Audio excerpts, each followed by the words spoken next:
जी sir, आज press वार्ता बुलाई गई है, क्या कुछ विषय है? मैं पहले तो आप सबको नमस्कार करता हूँ, जय माता की बोलता हूँ और सत श्री अकाल भी बोलता हूँ, अस्सलाम वालेकुम भी बोलता हूँ। सभी धर्मों का सम्मान करते हुए आप सबका अभिनंदन भी करता हूँ। और ये प्रेस वार्ता नहीं है, एक ये अभिव्यक्ति और ये आंतरिक विचारों की अभिव्यक्ति है। आज क्या कुरुक्षेत्र लोकसभा का जो चुनाव है उसको लेकर आंतरिक भावनाओं की प्रेस विचार जिसे प्रेस वार्ता भी। तो कुरुक्षेत्र लोकसभा में क्या कुछ वो सियासी हालात लगे जो आपको अनुकूल लगे और कुरुक्षेत्र लोकसभा में आप ताल ठोक रहे हैं? प्रश्न दोबारा बताएंगे। जो कुरुक्षेत्र लोकसभा में सियासी हालात क्या आपको अपने अनुकूल दिखाई दे रहे हैं? जी बिल्कुल, 100% यही विचारधारा लोगों के मन में भी अब आने लगी है कि केवल पैसा और पैसा।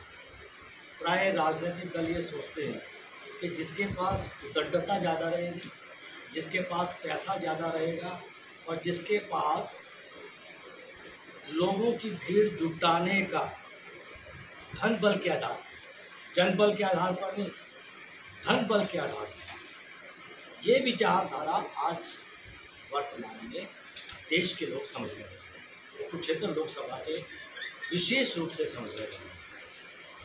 तो इस चुनाव तो लोकतांत्रिक चुनाव, संविधान में तो सबको चुनाव लड़ने का अधिकार दिया है। हमारे संविधान ने प्रत्येक व्यक्ति जो 21 वर्ष की उम्र आयु पूरी करता हो, शैक्षणिक योग्यता रखता हो या न रखता हो, भारत का नागरिक हो, 21 वर्ष की आयु पूरी करता हो, मतदाता सूची में उसका नाम हो, वो अधिकृत है चुनाव। तो आप चुनाव के मैदान में उतर चुके हैं, तो अभी तक कितने गांव का दौरा कर चुके हैं, कितने लोगों से मिल चुके हैं? पौधे में पिछले 2 महीने से मैं और मेरे 2-4 मित्र हम गांव से गांव जा रहे हैं, घर से घर जा रहे हैं, दरवाज़ा खटखटा रहे हैं और अपने मित्रों के साथ जा रहे हैं। सबसे बड़ी बात यह है कि मैं उन लोगों के पास जा रहा हूँ जो चुनाव से विमुख हो चुके हैं, जो चुनाव से पूर्व और वर्तमान। देखिए, आज का जो चुनाव है ना, वर्तमान आज विशेष, और मैं लोकसभा कुरुक्षेत्र की बात नहीं कर रहा हूँ पूरे, क्योंकि मैं कुरुक्षेत्र लोकसभा से उम्मीदवार है, इसलिए मैं कुरुक्षेत्र लोकसभा को प्रमुखता दूंगा। अन्यथा पूरे देश का जो ये वातावरण है कि एक दल के लोग दूसरे दल में तत्काल बदले जा रहे हैं। एक रात में वो एक दल के थे, दूसरे दिन वो किसी दूसरे दल के हो जाते हैं, धन बल के आधार पे, उद्दंडता के आधार पे। ये हो क्या रहा है? जो लोग एक राजनीतिक दल के नहीं हो सकते तो वो जनता के कैसे हो सकते? लोकतंत्र का बहुत बड़ा अपमान है। तो आपके टोटल कितने लोगों को मिल चुके हैं? मैं लगभग अभी तक चीका के 2-4 प्रमुख गांवों का दौरा कर चुका हूँ, पेहवा के लोगों का दौरा कर चुका हूँ, कलायत का लगभग आधा गांव दौरा कर चुका हूँ, राजौंद पे मैं आधा गांव लगभग संपूर्ण कर चुका हूँ और साथ रादौर जो नगर परिषद के 2-4 पार्षद हैं मेरे मित्र की तरह, उनसे मेरी अभी दूरभाष पे बात हुई है। शाहबाद में दूरभाष पे बात हुई है।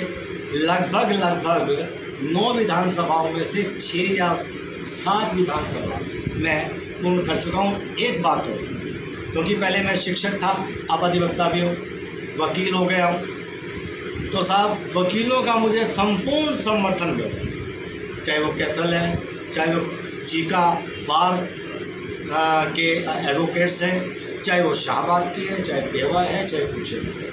किस तरीके से बड़े राजघरानों को टक्कर दे पाएंगे? सुशील गुप्ता मैदान में है, नवीन जिंदल मैदान में है। टक्कर मुझे नहीं देनी, टक्कर देनी है जनता। अभी मैं बात पूरी करने लगा था, प्रश्न आ गया। देखिए, चुनाव अभी इस तरीके से लड़ा जा रहा है कि लोगों का विश्वास खत्म हो गया है उम्मीदवारों से। कल तक वो कांग्रेस में थे, आज बीजेपी में, आज बीजेपी में थे कल तक, फिर वो कल कांग्रेस में हो जाएंगे। इन चीज़ों से विश्वास लोगों का उठ गया। टक्कर मैं नहीं दे रहा हूँ, टक्कर लोग देंगे। लोगों को अब एक ऐसा उम्मीदवार चाहिए तटस्थ रहे, जनता के बीच में 24 घंटे 7 दिन रहे, लोगों की पीड़ाओं को समझे, लोगों को शासन प्रशासन के बारे में बताए, उनकी पीड़ाओं का निराकरण करे। अब होता क्या है, आप कहते हैं कि साहब 2 दिग्गज, आप कैसे जीतेंगे, कैसे टक्कर लेंगे? मेरी जीत तो कोई जीत अर्थ रखती नहीं है। जनता की जीत होगी। जनता इस बात को जब समझ गई है, अगर पैसे के बल पे चुनाव लड़ा जाता है फिर तो साहब 3 यहाँ के सांसद हो जाने चाहिए।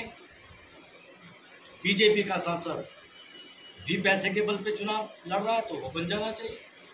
और साहब आप और कांग्रेस के जो समर्थित है, जो स्वयं बोलते हैं कि साहब 15,000 करोड़ का आदमी हूँ, तो नंबर 1 में बोल रहे हैं, तो उनको भी सांसद बना देना चाहिए। और तीसरा जो और एक चौटाला जी के परिवार से है, उसके पास धनबल भी है, जनबल भी है, और धनबल के आधार पर अगर वो उतर रहे हैं तो उनको भी बना देना चाहिए। तो पार्टी कार्यालय कब तक खोल रहे हैं? बहुत जल्दी, शीघ्र। क्या मुद्दा लेकर चले आप? जी, क्या मुद्दा किन लेकर मुद्दों पर क्या कुछ डिमांड है आपकी? मेरा मुद्दा केवल और केवल जनता की पीड़ा, भ्रष्टाचार को दूर करना और कुरुक्षेत्र जैसे धार्मिक स्थल।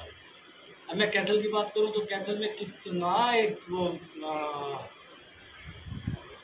धार्मिक स्थल हमारा 11 रुद्री मंदिर, क्या उसको कुरुक्षेत्र की तर्ज पे नहीं बनाया जा सकता?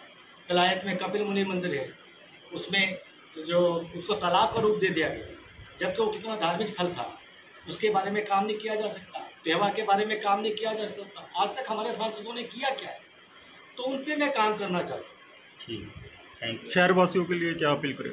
शहरवासियों से केवल एक ही निवेदन कि साहब मैं एक बड़ा सामान्य से व्यक्ति हूँ, और सामान्य व्यक्ति ही एक इन्होंने राजनीतिक दलों में, कल आप हैं, परसों आप हैं, इधर का उधर, उधर का इधर। मैं आपके चरणों के बीच में कह रहा हूँ, एक बार मुझे अवसर दे करके देखिए। 24 घंटे 7 दिन अभी भी खड़ा रहता हूँ, पूर्व में भी खड़ा रहा था, और सांसद बन के भी भविष्य में खड़ा रहूँगा।